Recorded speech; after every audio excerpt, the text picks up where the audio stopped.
Christianity has to be continually redeemed from secular history. For Jesus Christ is the human imagination. As Paul tells us in his first letter to the Corinthians, we have received not the spirit of the world, but the Spirit which is from God, that we might understand the gifts bestowed upon us by God. Now tonight we will show you one of these gifts, if you really understand who Jesus Christ is. I tell you, he is your own wonderful human imagination. That is Christ. It comes as a shock when you first hear it if you are raised in the tradition, sir, as the speaker was. I was raised in a Christian home. And naturally, like the hundreds of millions of Christians, we were taught it as secular history. A little boy who was born of a woman who knew not a man, and that his father was God. He was the Son of God, and that was the story as I was taught it.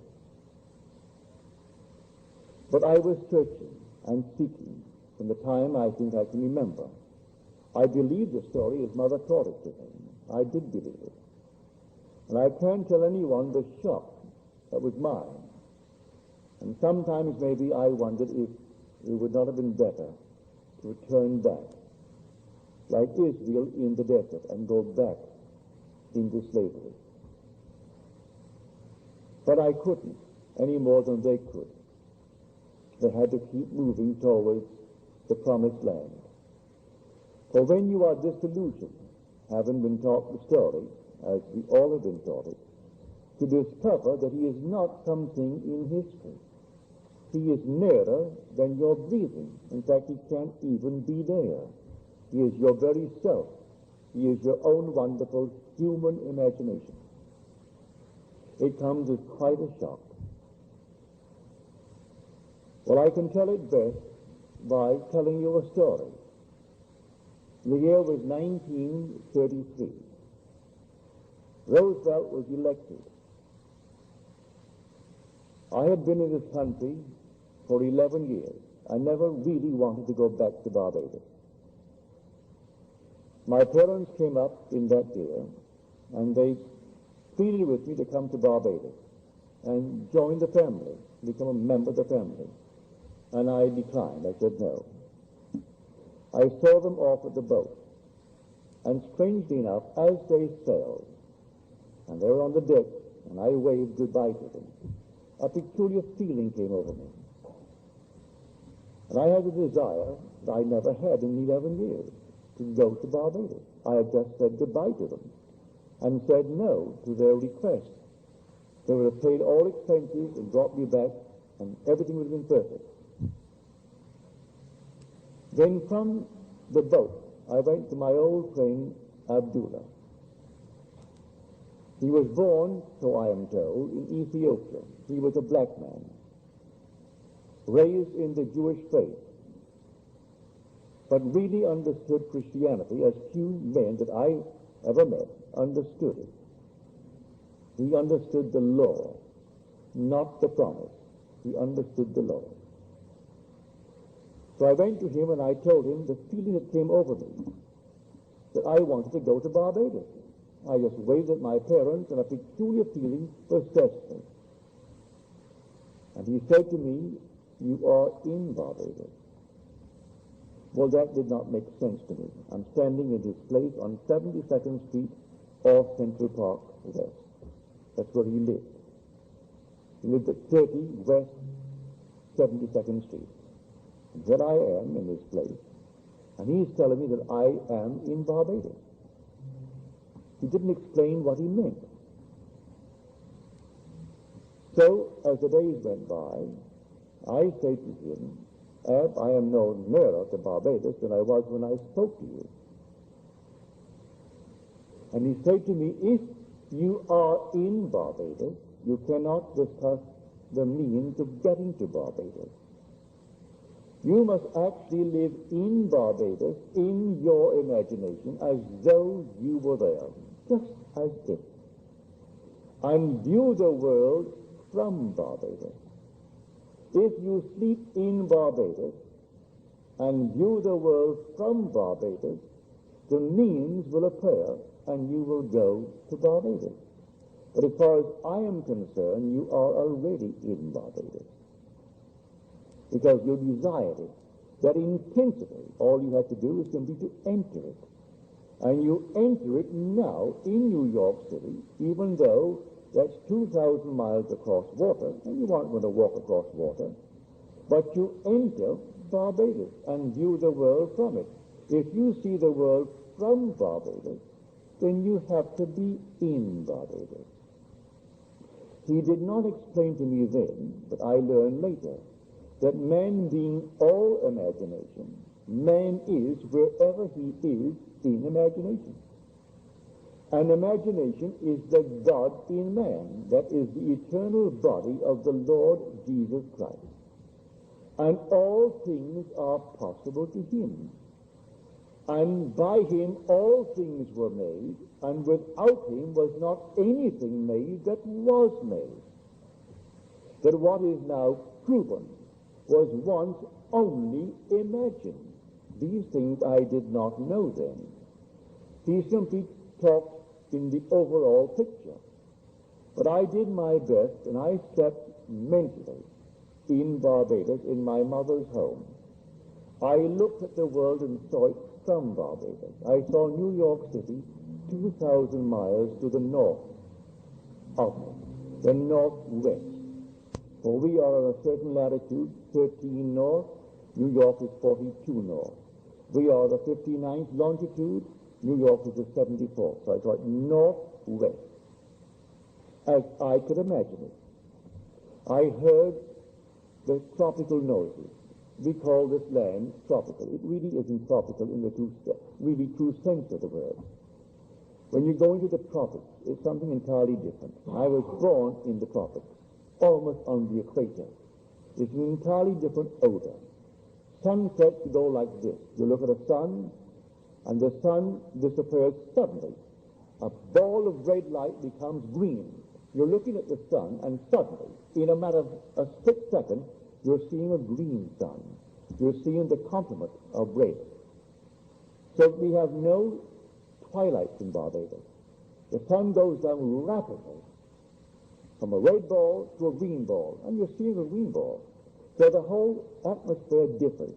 Well, I put myself into that and felt that my mother and father were in their room, and that my brothers, those who were not yet married, were in the house of a huge, big, old home of ours.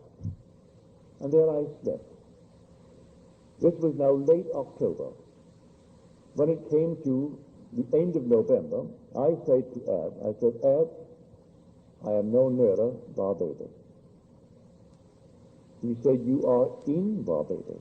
Then he turned his back on me, walked towards his bedroom, and slammed the door, which was not an invitation to follow him. If you understood Ab, he was teaching me a lesson, the lesson of faith. If I am actually sleeping in Barbados, no power in the world could interfere with my journey to Barbados. This is now late November. The last ship out of New York City, sailing for Barbados, was the 6th of December. I wanted to get there by Christmas. And so I could not raise the question anymore. But on the morning of the 4th or the 3rd of December, I got a letter from my brother Victor. I did not ask him or any member of my family to bring me to Barbados. He wrote a letter, and he justified the content in this manner. He said, we are, you know, a large family, 9 brothers and a sister. We have never been united around our Christmas table at Christmas since we were a family. For there was an interval between my sister Daphne and the last 2 boys of 8 years. By that time, my oldest brother had left for Demerara in British Guiana. And by then, when he came back, my brother Lawrence went off to McGill to study medicine, and we were always moving around. But this time, everyone was present but yours truly. And he said, I'm enclosing a small little draft, $50. But in 1933, when there were 17.5 million unemployed, and we didn't have 204 million citizens, we only had 120-odd million. It was an enormous thing. If you're not old enough to know it, may I tell you, it was really a horror. Well, I was numbered among the unemployed. And so he knew that I could come if the terms were there, that I had my passage paid. So he enclosed a $50 draft to buy a suit. Well, you could buy a suit in those days for $12, $10. You could buy a pair of shoes, McCann shoes, for $3. And so I went down to the steamship company, because in the letter he said, I've notified the company to issue a ticket. And then the little $50, you buy what you need for the trip, and then sign the chips. And when the ship comes in, I'll meet the ship and pay all the things that you have incurred, all the debt. So I went down to the ship. They said to me, I'm sorry, Mr. Goddard, but we do not have a first-class passage for you. We can accommodate you third class. You have the first-class accommodation for meals, and you can have all the other areas of the first class. But for sleeping, you have to go to the third class. I said, perfectly all right with me, I'll take it. I went back to Abdullah, and I told him. You know what he did? When I said, I am going third class to Barbados, but I have the accommodation with the first for the daylight hours. He said, who told you you're going third class? You are already in Barbados, and you went first class. Again, he closed the door on me. I went down to the ship the morning it sailed on the 6th of December, and the ticket agent said to me, Mr. Goddard, I have good news for you. We have a cancellation. And now you can go first class, but you'll share it with two others. There are three in the cabin. Perfectly all right with me. And so I went down first class. Abdullah said to me, you know, Neville, when you return from Barbados, you will have died. Never explained a statement of that nature. You will have died. I'm coming back from Barbados, but I will have died. He spoke in these cryptic manners. Well, I did. I went down to Barbados. I was a strict vegetarian. I had not eaten one piece of meat or fish or fowl in 7 years. No smoking, no alcohol, no sex. Disillusioned in my first marriage, and the whole thing was simply, I became a celibate. I came back from Barbados, and in Barbados I was the same being that I was when I arrived, to the annoyance of my family. For they made all their money in groceries, selling meat, fish, alcohol, everything. And I am enjoying a trip based upon their effort, and here I am not taking what they're offering.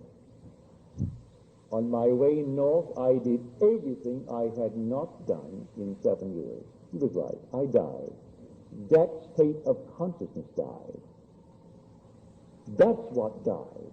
Neville is the immortal being. That is, the inner man is immortal. I was locked in a state. The state I departed from, so as far as I am concerned, I died to that state. You see, life is nothing more than a hunger. This whole vast world is a hunger. And there are unnumbered states of consciousness from